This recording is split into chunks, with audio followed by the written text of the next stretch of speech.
You ordering or just staring at the menu, sweetheart? The waitress asked with a playful smile, trying to break through the thick wall of silence sitting across from her.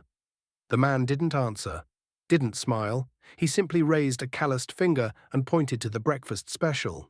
No words, just a quiet nod.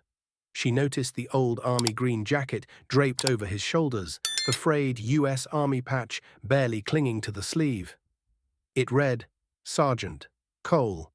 Her tone shifted instantly. Got it. Coffee too. Another nod, still no eye contact. She took the order and walked away, but his silence clung to her like a shadow. Back in the kitchen, her manager brushed past her and whispered, That's Mr. Cole. Comes in every week, doesn't talk.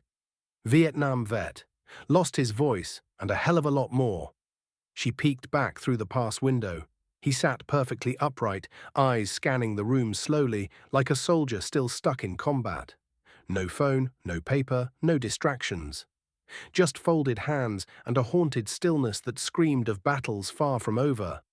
When she brought him his food, eggs, toast, black coffee, he nodded politely again. But just as she turned to walk away, something tugged at her. She leaned in, her voice barely a whisper, and said, Welcome home, Sergeant Cole. He froze.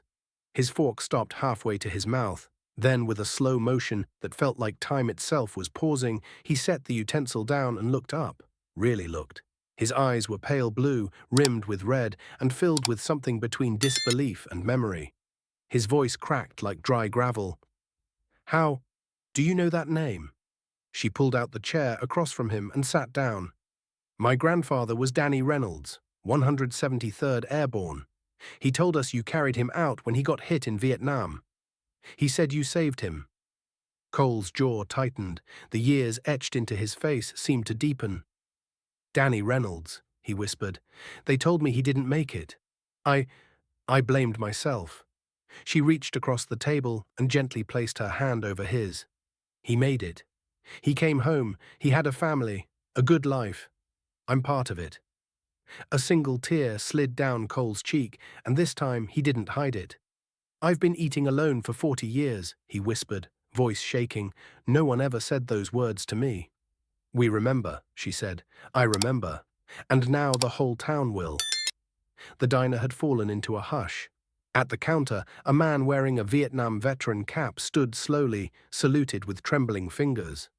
Another man stood beside him, doing the same. One by one, patrons rose, not because they were told, but because their hearts told them to. Cole looked around, stunned. I never asked for attention, just peace. The waitress smiled through tears. Sometimes peace starts when someone sees you. That day, Cole's breakfast was on the house, but he left with far more than a free meal. He left with a lighter heart, and for the first time in decades, a reason to return. And return he did, every week. And every week, someone new joined him at that table. Fellow vets, curious teenagers, families with questions, strangers with gratitude.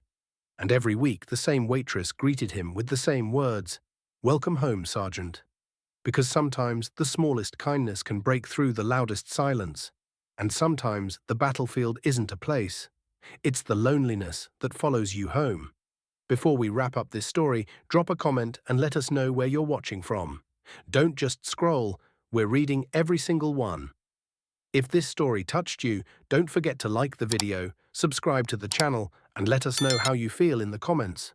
We read every comment.